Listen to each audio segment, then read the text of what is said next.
Pascal show. Man, we got a wonderful person in the house. We got her on Skype and on the phone, of course, as well. We have recording artist Miss Monifah Carter is in the house, y'all. How you doing, sweetheart? Hi. Hey, I'm good. How are you?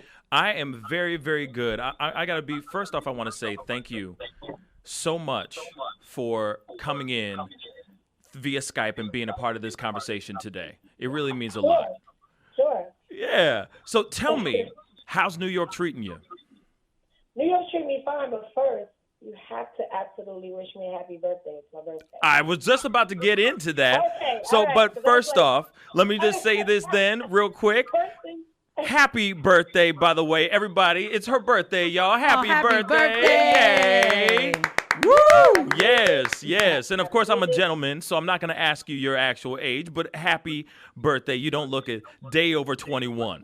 Well, thank you, darling. I will tell you, because I have no, I'm glad to have made it another orbit around the sun. I am 48 years old today.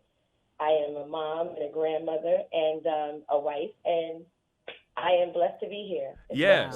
You know, everything that has been going on the last 2 days, shocking, tragic news, and it just kind of said, whoop, and put everything more into perspective, and put in another place of gratitude and reflection. Yeah, and I got to ask you, where were you when you found the news out about Kobe, real quick?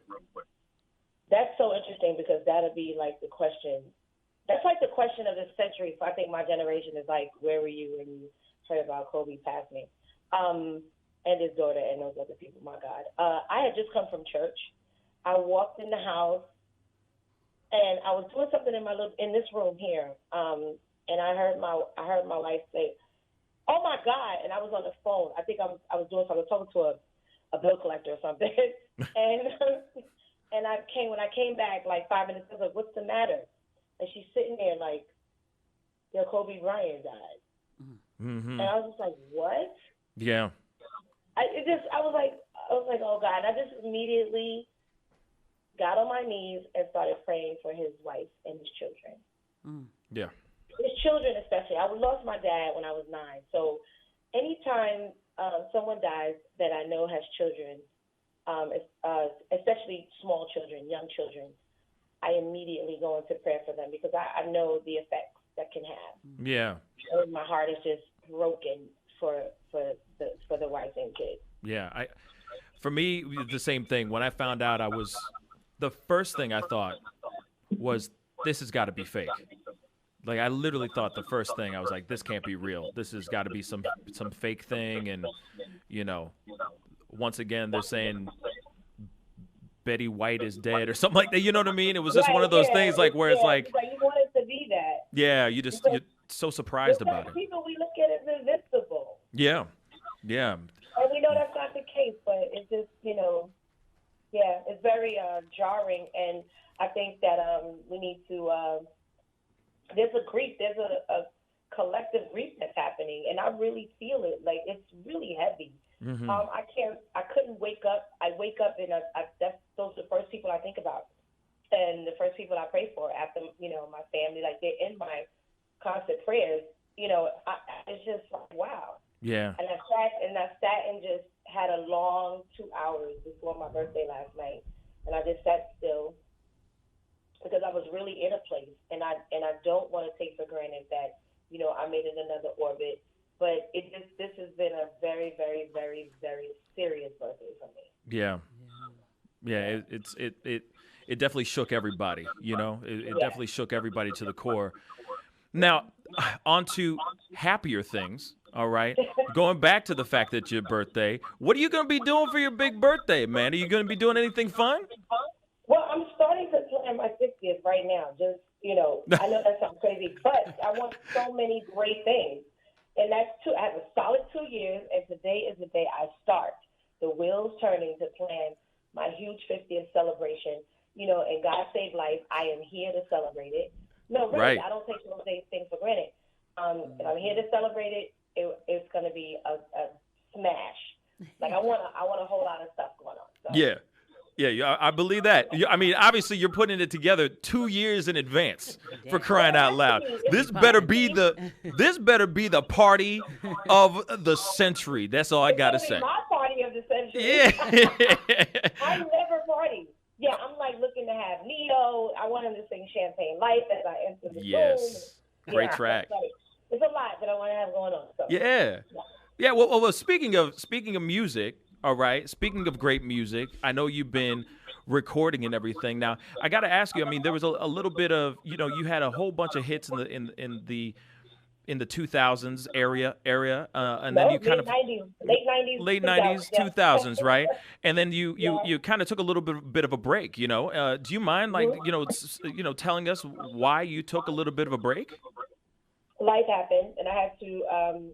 Life happened hard, yo. Yeah. I just had some. It's what I call personally what I call my personal dark ages. But they, I had to grow. I had to shed some skin. Man, I wasn't taking care. I was running in those years, and it took me to a lot of dark places. And thankfully, I made it through those dark places. But I learned a lot too. I learned a lot. Yeah, God, I just had to slow. I had to go through it. Didn't realize that it had a lot to do with trauma, a lot of childhood stuff unresolved, and basically trauma because I had a lot of death early in my family. Oh, okay. And people very close to me, my dad, my brother, my aunt. And those things affected me.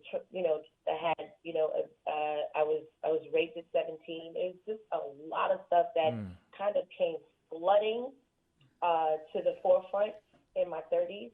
Mm-hmm. Once the music career I got dropped from Universal, and it took me into an emotional place that I wasn't aware consciously. Yeah. That it put me in a tailspin emotionally, and it kind of did this spiral. Well, why? Can you tap in a little bit on why the label dropped you? Was there a specific reason, or was it just they just wanted to go a different direction?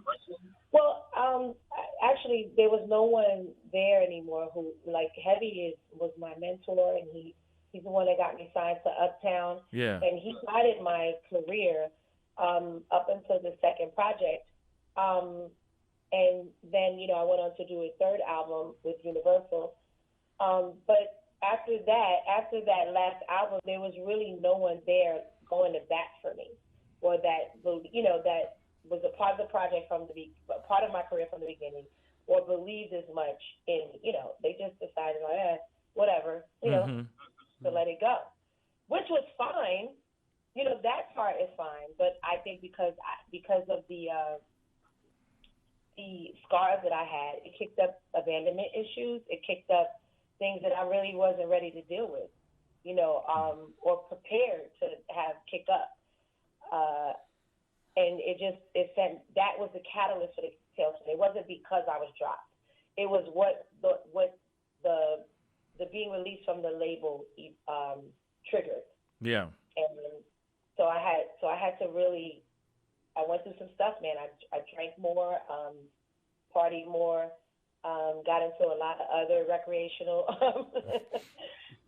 drug use. Yeah. And I did a lot of escaping. I mean, I worked in between. I did plays and stuff like that. But as far as recording, I wasn't. My heart was a little broken. I felt a little defeated, and I was just like, whatever. Yeah. No, I understand. Kind of beat up on myself a little bit. Yeah. You just kind of had to take a break, turn things off. But I know now that you have been sober for a while now. How long have you been sober now? It's been 8 years, 8 to 9 years. Yeah. Nice. Congratulations. That's beautiful. Yeah. That's dope. It feels amazing. It's amazing. It's rewarding. It's also very eye-opening. I had to do a lot of soul searching. It's a very layered process. It doesn't just happen overnight. I mean, you make the decision, and then you clean up, so to speak, and you get all of that out the way, all of Right. the escape, because those are just the symptoms. And once those are out the way, then you begin to peel back the layers of the onion. Yeah. And that's where all the stuff is, and that's where all the work comes in. Right. Well, before you decided to go have a life of sobriety, I understand that a lot of people always have that one person that helped them make that choice. Who was that person for you? My wife, Therese. She came into my life at a point where I was ready, and that I was still, I was ready in my soul. Mm-hmm. And then I was, we became friends, and we were dating, and she was just an amazing friend. And she got it. She got me, and she was just there as a support system, somebody that didn't want anything from me. And not that other friends did, or, but when people don't know what to do to help you, they just kind of, they're there. They may not know exactly, but when she came into my life, it was just divine timing. Yeah. It really was. And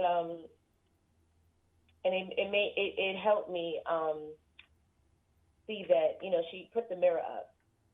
And so I saw what she saw. Yeah. And then I wanted to, and then past that, I wanted to be I wanted to leave a legacy of healing and presence for my grandchildren that at the time weren't even thought about. Yeah. I knew that there would be a generation behind me that I didn't want to come into the same mess, generational mess that I was, and dysfunction of the spirit that I was born into. I wanted it to stop. Right.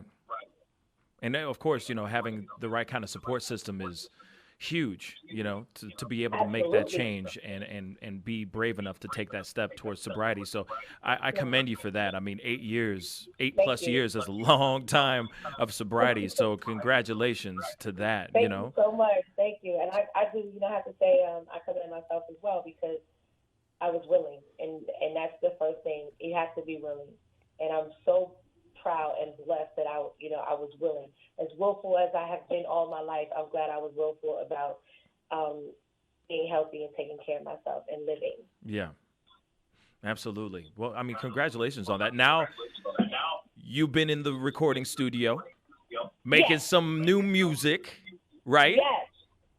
Yes. So tell me, because we obviously we have a track, one of your tracks, Blueprint, correct? Yes. So, of course, tell me what Blueprint is all about.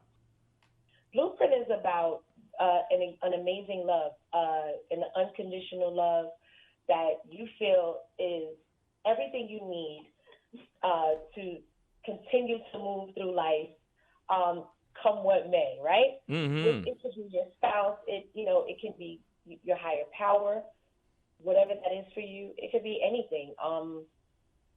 The blueprint to my love, the blueprint to everything that is peace for me. But for me, that's what it means. I love that. Now, this track is on, what's the album called? It is, there's a few, there's two titles, and I'm not sure right now what. Okay. Take your time. There's no rush. One is Torch, and the other is Invincible. So I'll see. Okay. I like Invincible. Mm-hmm. I'm gonna keep it real. I like Invincible. Mm-hmm. Given the story you just told me, and all that, I mean, you've gone through some trials and tribulations, so I'm sure you're coming out feeling like you're Superwoman. So I mean, and you should always feel like you're Superwoman. So I like Invincible. I do too. I love that. There's a reason for Torch, though, and you would understand it. It makes sense as well, but you would understand it in the grand scope of things. Yeah. Once the project hits. Absolutely. Absolutely. And then also, of course, one last thing. I know you've been doing a little acting. You know, last time I was with you, we were in Times Square looking at a trailer for this new series called Scrutiny. So congratulations on that, because I know that it just got picked up and got greenlit for a second season. So that's huge. You know what I'm saying? So tell me a little bit about Scrutiny, the original Hustlers, a little bit. It's a production by Little Book, Little Films, who's headed by Philip Penza, the creative and writer. He's the writer of Scrutiny, and an amazing production team. I love them. And they called on me. I met Philip a couple of years ago at hip hop. I forgot. It was the first one of its kind. I'm terrible. No, I'm not terrible. It's my hormones. It's a lot going on. It's okay. I understand. Trust me. If you asked me what I did yesterday, I wouldn't even know. So trust me, I understand. Right. But it's the original. It's fun. You just go watch it. It's on Amazon. It's about some dancers and just their lives and how they survive and band together to stay afloat. You know, and I play an agent, and I like her character. It's on Amazon Prime. On Scrutiny. Just go check it out and support independent production houses. Yeah, that's very important. And of course, support your girl Monifah. I mean, this girl is multi-talented, multifaceted. Obviously, we're going to be playing the debut right here on the Pascal Show. Her latest track, it's called Blueprint. Happy birthday, sweetheart. Again, happiest of birthdays. So here's her gift to us. It's called Blueprint. Take a listen.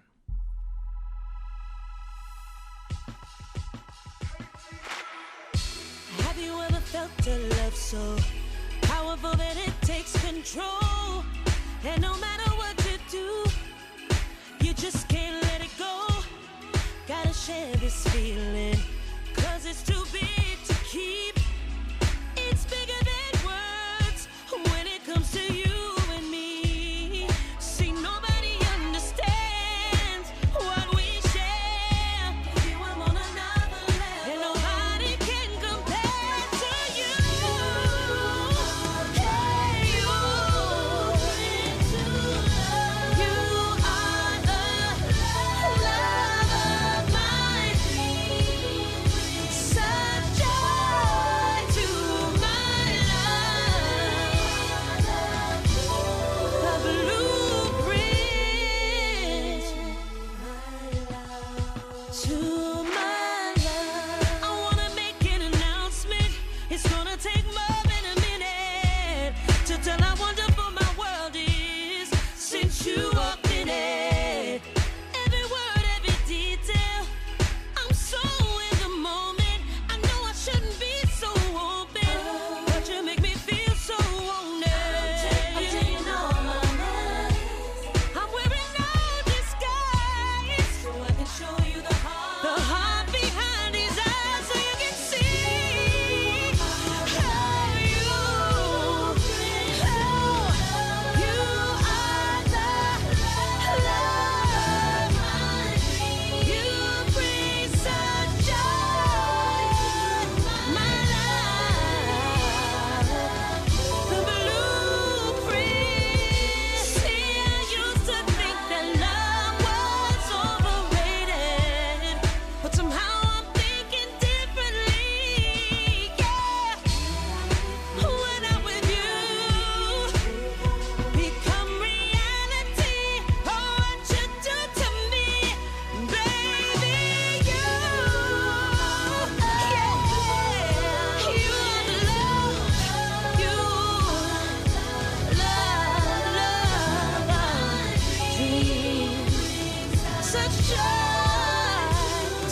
Yes, you hear it exclusively right here, the blueprint, exclusively right here on the Pascal Show. Miss Monifah, thank you so much, Monifah, for sharing your story, coming in, Skyping in, and being a part of this crazy circus called the Pascal Show.